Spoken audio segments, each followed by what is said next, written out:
Hello అండి. కథా ప్రేమికులందరికీ మీ లక్ష్మీ శ్రీనివాస్ నమస్సుమాంజలి. లక్ష్మీ శ్రీనివాస్ కథా కాలక్షేపానికి అందరికీ స్వాగతం, సుస్వాగతం. ఈనాటి మన కథా కార్యక్రమంలో కేకే భాగ్యశ్రీ గారు రాసిన కథాకావ్యం రవళి నా మాటల్లో. సూరి, ఫ్లైటు గంట లేటంట, నువ్వేం తొందరపడనక్కర్లేదు, నిదానంగా బయలుదేరు. బాంబే నుంచి రవళి ఫోన్ చేసింది. తనని రిసీవ్ చేసుకునేందుకు ఎయిర్పోర్ట్కు బయలుదేరుతున్న నేను ఆ ఫోన్ కాల్తో కాస్త నెమ్మదించాను. తాపీగా డ్రెస్ చేసుకొని డైనింగ్ టేబుల్ దగ్గర కూర్చున్నాను. టిఫిన్ పెడుతున్న అమ్మతో, అమ్మా రవళి వస్తోంది కదా, తనకిష్టమైనవన్నీ చేసిపెట్టు, ముఖ్యంగా ఉల్లికాడల తీయ పులుసు గుర్తు చేశాను. పెద్ద నీ ఒక్కరికే ఉంది ఇంతోటి కూతురు, పొద్దున్నే సీతాల చేత తెప్పించానులే, అమ్మ నవ్వింది మురిపంగా. అవును, రవళి లాంటి బంగారు తల్లి నాకు మాత్రమే ఉంది అన్నాను ఆర్ద్రత నిండిన స్వరంతో. అమ్మ నా తల నిమిరింది లాలనగా. అమ్మ చేతి స్పర్శ ఏదో కొత్త ఉత్తేజాన్ని నింపింది నా శరీరంలో. ఒక్క స్పర్శ చాలు, అలసిపోయిన మన శరీరం సేద తీర్చుకుంటానికి. గబగబా టిఫిన్ తినేసి కారు తీశాను. దారి పొడుగున రవళికి సంబంధించిన ఆలోచనలే. తను నా సునంద కూతురు, సునంద నా ఆరు ప్రాణం. ఆమె ఈ లోకంలోంచి నిష్క్రమిస్తూ నాకందించిన అపురూప బంధం రవళి. నా జీవితంలో స్తబ్దతను మటుమాయం చేసి చైతన్యం నింపిన చిన్నారి నేస్తం. నేను ఎయిర్పోర్ట్కి ఎంటర్ అవుతున్నాను.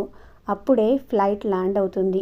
ఒక్కొక్కరుగా దిగివస్తున్న ప్రయాణికులను చూస్తూ రవళి కోసం ఆతృతగా చూడసాగాను. 100 మందిలో ఉన్న తక్షణం గుర్తుపట్టగల ప్రత్యేకమైన అందం రవళిది. అచ్చం సునంద పోలికే. నా నిరీక్షణను భగ్నం చేస్తూ ఆకరణ కనిపించింది రవళి.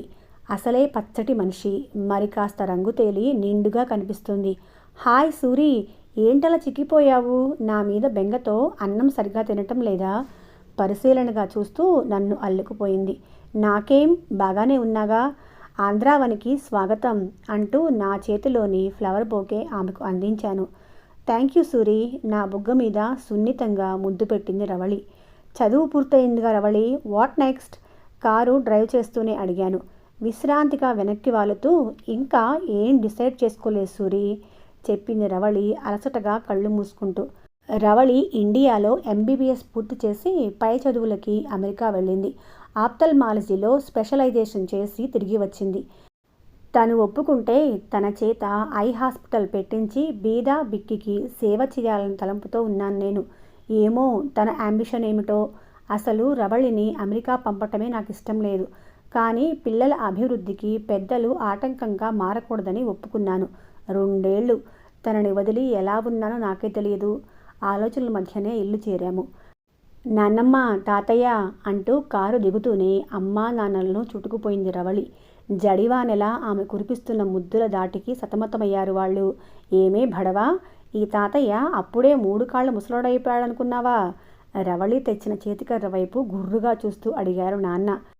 నిత్యం వ్యాయామం చేసే ఉక్కు శరీరం ఆయనది. ఎవరైనా తనకు వయసు మళ్ళిందని గుర్తు చేస్తే అస్సలు సహించలేరు. నీ మోకాళ్ళ నొప్పులు ఎలా ఉన్నాయి నాన్నమ్మ? అమ్మని ప్రశ్నించింది రవళి.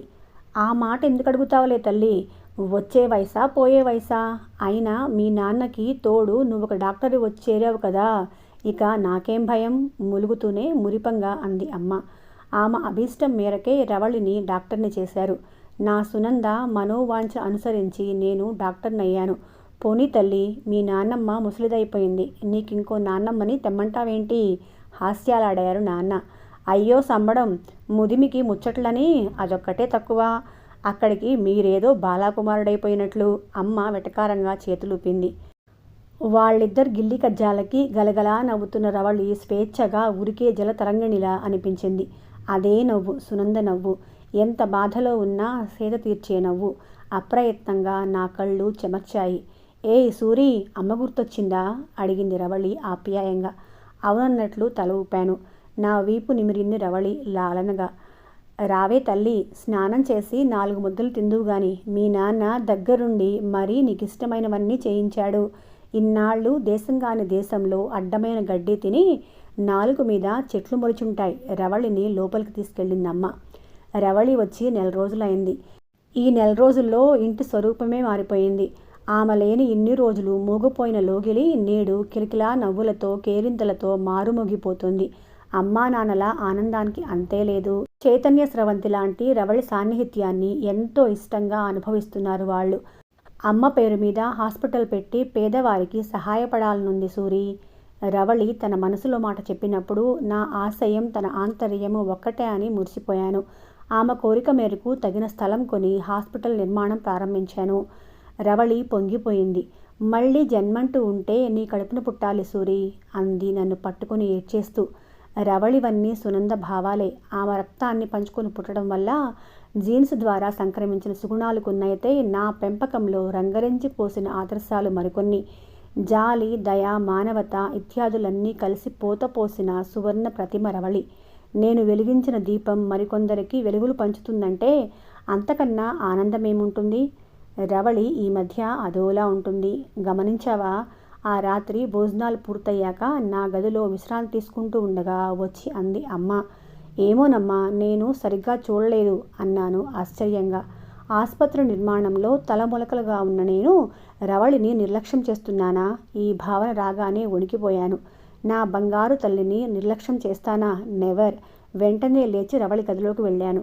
తలుపు తోసుకొని లోపలికి వెళ్ళిన నన్ను చూసి సూరి ఇంకా పడుకోలేదా అడిగింది రవళి. అమ్మ చెప్పింది నిజమే. రవళిలో మార్పు కొట్టొచ్చినట్లుగా కనిపిస్తోంది. జ్యోతుల్లా కళకళ్లాడుతూ వెలిగే ఆ నయనాలు నిద్రలేమి వలన నిస్తేజంగా మారాయి. చెక్కిళ్ళు పీక్కుపోయి ముఖం వాడిపోయింది. ఏంటి రవళి ఇలా అయిపోయావు? సారీరా కన్నా, పని ఒత్తిడిలో పడి నీ గురించి పట్టించుకోవటమే లేదు. ప్రేమగా దగ్గరకు తీసుకున్నాను. నోనో, అదేం లేదు సూరి, నేను బాగానే ఉన్నానే నవ్వటానికి ప్రయత్నించింది రవళి. ఆమె నా నుండి ఏదో దాచాలని ప్రయత్నిస్తున్నట్లుగా అనిపించింది. రవళి, నేను కేవలం మీ డాడీనే కాదు, నీ బెస్ట్ ఫ్రెండ్ని కూడా. నా దగ్గర రహస్యాల సూటిగా అడిగాను. అంతే సూరి అంటూ నా గుండెల్లో ముఖం దాచుకొని ఏడవసాగింది రవళి. తల్లడిల్లిపోయింది నా హృదయం. అనునయంగా ఆమె వెన్ను రాస్తూ ఏం నానా, దేనికి ఏడుస్తున్నావు అడిగాను బుజ్జగిస్తున్నట్లుగా. సమాధానంగా నా చేతిలో ఓ కవర్ పెట్టింది రవళి. విప్పు చదివిన నేను ఆశ్చర్యపోయాను. అందులోని సమాచారం చదివాక మతిపోయినట్లు అనిపించింది. కాసేపు మౌనం. ఏం చేయాలనుకుంటున్నావు? నా గొంతు ఏదో అగాధాల్లోంచి వస్తున్నంత పీలగా వినిపించింది నాకే. తోచటం లేదు ముక్తసరిగా అంది రవళి. నీ మంచి చెడ్డలు ఆలోచించుకునే వయసు నీకొచ్చింది. అందున నువ్వొక డాక్టర్వి. ఏది మంచిదనిపిస్తే అది చేయి క్లుప్తంగా చెప్పి గదిలోంచి బయటకు నడిచాను. ఆ విషయంలో నిర్ణయం తీసుకునే స్వేచ్ఛనంటే ఆమెకిచ్చాను, కానీ మనసు మాత్రం రగులుతున్న నిప్పులు కొలిమిలా ఉంది. ఆ మనిషి సునందకి అన్యాయం చేసి కనీస మానవత్వం చూపని ఆ కరుకు మనిషికి, రవళిని దిక్కులేని దానిలా నడురోడ్డి మీద వదిలేసిన ఆ పాపాత్ముడికి సహాయపడాలా? తలుచుకుంటేనే రక్తం మరిగిపోతుంది. ఆ ఉత్తరం రవళి బాబాయి రాశాడు. తన అన్నగారు రవళి తండ్రి అయిన మహానుభావుడికి 2 కిడ్నీలు చెడిపోయాయని, అర్జెంటుగా కిడ్నీ ట్రాన్స్ప్లాంటేషన్ జరగాల్సి ఉందని, ఎంత డబ్బు ఖర్చు పెట్టడానికైనా వెనుకాడకుండా ప్రయత్నించినా సరే సరైన డోనర్ దొరకలేదని, రవళి అతడి రక్తం పంచుకుపుట్టిన బిడ్డ కాబట్టి ఆమె కిడ్నీ సూట్ అవ్వవచ్చునని డాక్టర్స్ చెప్పారని రవళి పెద్ద మనసు చేసుకొని ఓసారి వచ్చి కన్న తండ్రిని చూసి మ్యాచ్ అయితే కిడ్నీని డొనేట్ చేయాలని అభ్యర్థిస్తూ రాశాడు. అవును, రవళి నా కన్న కూతురు కాదు. నేను ప్రాణాధికంగా ఆరాధించిన సునంద కూతురు. మా ఊరి మునసబు గారి ముద్దుల కూతురు సునంద. మా ఇంటికి 4 ఇళ్ల దూరంలోనే ఉండేది వాళ్ళిల్లు. చిన్నప్పటి నుంచి నేను సునంద జంట కవుల్లా కలిసే ఉండేవాళ్ళం. కలిసే బడికెళ్ళేవాళ్ళం, ఆడుకునేవాళ్ళం, అల్లరి చేసేవాళ్ళం. తెల్లగా బూరె బుగ్గలు, చక్రాల్లాంటి కళ్ళు, చలాకితనంతో సుదంటు రాయిలా ఆకట్టుకునే సునంద రూపం. అనుక్షణం ఆమె వెంట తోకలా తిరిగేవాణ్ణి నేను ఆమె మెప్పు కోసం తోటలంటా దొడ్లంటా తిరిగి చింతకాయలు, మామిడి పిందెలు తెంపుకొచ్చేవాణ్ణి. చెట్ల మీద నుండి కింద పడి మోచేతులు కాళ్ళు గీరుకుపోయినా వాటిని అందుకునేటప్పుడు సునంద కళ్ళల్లో కనిపించే వింత మెరుపు చూడటం కోసం నా ప్రాణాలకైనా తెగించాలనిపించేది. ఆ తర్వాత ఆయా తోటల సొంతదారులు నాన్నకి ఫిర్యాదు చేయటం, ఆయన నా వీపు విమానం మూత భోగించడం షరా మామూలే. ఎప్పుడైనా ఇంట్లో నా అల్లరి మితిమీరి చెప్పిన మాట వినకపోతే అమ్మ బెదిరించేది. ఇలా అయితే సునందని నీ ముఖం చూడద్దని చెప్పేస్తాను అని. అంతే, అంత అల్లరి అటకెక్కిపోయేది. మా ఇద్దరి మధ్యన ఉండేది స్నేహమా మరేదన్నానా? తెలుసుకునే వయసు ఇంకా రాలేదు, కానీ యవ్వనంలో సహజంగా తలెత్తే చిలిపి ఊహలేవో చుట్టుముట్టి మనసులో మధుర భావాలు అస్పష్టంగా కదలాడేవి. నన్ను డాక్టర్గా చూడాలనుందని సునంద అన్నదని ఎంబీబీఎస్ చదవడానికి ఆంధ్ర మెడికల్ కాలేజీలో చేరాను. నేను 2వ ఏడాదిలో ఉండగా అనుకుంటాను, సునందకి పెళ్లి జరిగిపోయింది. హఠాత్తుగా తేరుకోలేని దిగ్భ్రాంతికి గురయ్యాను. అప్పుడప్పుడే నేను తెలుసుకుంటున్నాను ఆమె మీద నాకున్నది ప్రేమ భావమేనని. ఆ తీయని కబురు ఆమెతో చెప్పి ఆమె ఆమోదం పొందాలని ఆశగా అనుకుంటున్న తరుణంలో ఇలా జరిగిందేమిటి? అయితే ప్రేమకు పరాకాష్ట త్యాగమేనని తలచి ఎక్కడున్నా ఆమె క్షేమంగా ఉండాలని ఆకాంక్షించాను. నా గుండెకైన గాయం తాలూకు ప్రభావం నా చదువు మీద పడకుండా జాగ్రత్త పడ్డాను. ఎందుకంటే నన్ను డాక్టర్ కమ్మని ప్రోత్సహించింది సునందే. నేను హౌస్ సర్జన్సీ పూర్తి చేసేసరికి సునంద ఓ బిడ్డకి తల్లయింది. ఓసారి ఏవో సెలవులకి మా ఊరు వెళ్ళినప్పుడు అసనిపాతం లాంటి వార్త ఎదురైంది. సునందకి ఎయిడ్స్. ఆమె శీలం మీద అనుమానంతో భర్త వదిలేశాడు. అన్నింటికన్నా దారుణమైన విషయం ఏమిటంటే ఆమె కుటుంబ సభ్యులు ఎయిడ్స్ అంటురోగమని భయపడి ఆమెను ఊరికి దూరంగా ఓ పాడుపడిన కొంపలో ఉంచారు. నేను తట్టుకోలేకపోయాను. ఎక్కడున్నాం మనం? ఎయిడ్స్ అంటురోగం కాదని ప్రసార మాధ్యమాలు, ప్రభుత్వాలు కూడా ఘోషిస్తూ ఉంటే ఇంకా ఈ మూఢత్వం ఏమిటి? మహారాణిలా జీవితం గడిపిన సునంద పరిస్థితి ఇంత హీనమైపోయిందేమిటి? వాళ్ళందరినీ ఎడ్యుకేట్ చేయడానికి ప్రయత్నించాను, కానీ అది వృధా ప్రయాస అనేది తేలిపోయింది. ఎందుకొచ్చావు సూరి? నా రోగం నీకు అంటుకుంటుంది, వెంటనే వెళ్ళిపో అంది సునంద నన్ను చూడగానే కళ్ళనీళ్లు పెట్టుకుంటూ. నేను డాక్టర్ని, ఇది అంటురోగం కాదు మందలించాను మెత్తగా. నీ మీదొట్టు సూరి, నేను ఏ తప్పు చేయలేదు. మరోసారి భోరుమంది సునంద. కూతురు పుట్టినప్పుడు రక్తస్రావం ఎక్కువగా అవ్వటంతో సునందకి ఎవరితో రక్తం ఎక్కించారంట. ఆ అపరిచిత వ్యక్తి రక్తంలో ఉన్న HIV ఆమెకు సంక్రమించింది. ఆసుపత్రి యాజమాన్యం నిర్లక్ష్యం ఖరీదు ఒక నిండు ప్రాణం. నిన్ను నాతో తీసుకెళ్తాను అన్నాను దృఢ నిశ్చయంతో. వద్దు సూరి, ప్రాణాంతకమైన వ్యాధితో పోరాడుతున్న నన్ను వెంట తీసుకెళ్ళి నువ్వే సుఖపడతావు అంది సునంద నా వైపు జాలిగా చూస్తూ. నువ్వేం మాట్లాడద్దు, ఒక డాక్టర్గా నిన్నీ స్థితిలో ఇలా వదిలేయలేను అన్నాను ధైర్యం చెప్పే ప్రయత్నం చేస్తూ. నా నిర్ణయం విన్న తర్వాత ఇంట్లో పెద్ద తుఫాన్ చెలరేగింది. అందరూ తలో రకంగా వ్యాఖ్యానించారు. నా భవిష్యత్తు నాశనమైపోతుందని భయపెట్టారు. నేను దేనికి వెరవలేదు. సునందని, ఆమె కూతుర్ని నాతో తీసుకెళ్లాను. ఎన్ని మందులిచ్చినా, ఎంతగా ధైర్యం నూరిపోసినా సునందలోని మనోవ్యాధిని మాత్రం పోగొట్టలేకపోయాను. మరో ఏడాది తర్వాత సునంద చనిపోయింది. పోతున్నాను సూరి, నా కూతురికి నువ్వున్నావన్న తృప్తితో వెళ్ళిపోతున్నాను. పోయే ముందు అంది సునంద నాకు అప్పగింతలు పెడుతూ. గాజు గోళీల్లాంటి ఆమె కళ్ళల్లో నా పట్ల ప్రతిబింబిస్తున్న నమ్మకం చూసి చెలించిపోయాను. అలా చిన్నారి రవళి నా జీవితానికి ఆశాదీపమైంది.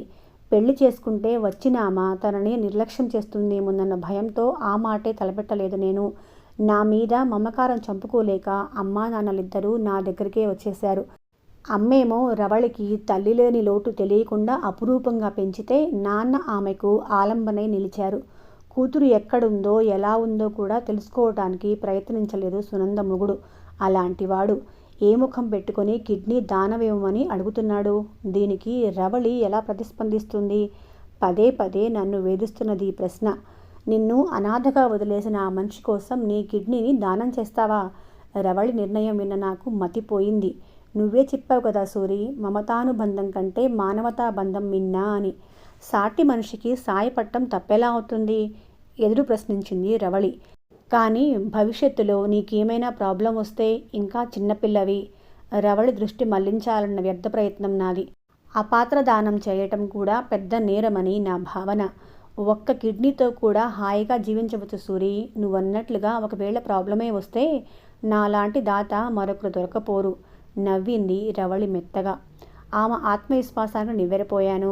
రవళి వాదన నా నోటిని గట్టిపడేసింది. అమ్మ నాన్నలు కూడా నేను వాదించటం మూలాన జోక్యం చేసుకోలేదు. 2 రోజుల తర్వాత రవళి నేను ముంబై బయలుదేరి వెళ్ళాం. అక్కడి డాక్టర్స్ అన్ని పరీక్షలు జరిపిన తర్వాత రవళి కిడ్నీ ఆమె తండ్రికి మ్యాచ్ అయిందని తేలింది.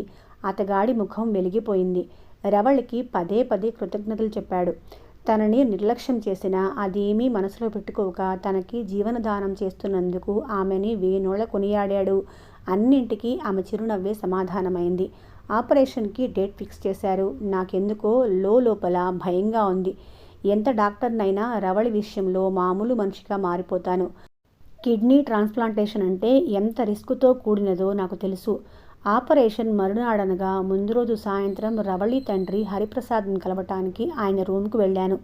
మొత్తానికి నీ కూతురు భలే మనిషిరా అన్నయ్య, కిడ్నీ డొనేట్ చేసినట్లే చేసి 10 లక్షల కెసరు పెట్టింది అంటున్నాడు రవళి బాబాయ్. పోనీలేరా, నా కూతురికేగా ఇచ్చింది. ప్రాణభయం వలన ఏ మూలో దాగున్న పితృప్రేమ పెళ్ళుబుకింది రవళి తండ్రిలో. విన్న నేను షాక్ అయ్యాను. కన్న తండ్రికి కిడ్నీ దానమిచ్చి డబ్బు తీసుకుందా రవళి? అంటే ఆమె తన కిడ్నీని అమ్ముకుందన్నమాట. నా పెంపకంలో ఎంతో విలక్షణంగా వికసించిందనుకున్న ఆమె వ్యక్తిత్వంలో ఇంత మచ్చేంటి? డబ్బుపై ఈ వ్యామోహం ఏమిటి? అసలు ఆమెకిప్పుడు లోటేం వచ్చింది? ఆపరేషన్కి 2 గంటల ముందు ఆమె బాబాయ్ నాకు అందించిన చెక్క తీసుకొని ఆమె దగ్గరికి వెళ్ళాను. ముభావంగా దాన్ని ఆమెకు అందించాను. దాన్ని చూసి నవ్వింది రవళి. మానవతా బంధం అంటూ పెద్ద కబుర్లు దంచిన రవళి ఇలా కిడ్నీని బేరం పెట్టిందేమిటా అని ఆశ్చర్యపోతున్నావా సూరి? నా మనసు చదివినట్లుగా అడిగింది రవళి. ఉలిక్కిపడి ఆమె వైపు సందేహంగా చూశాను.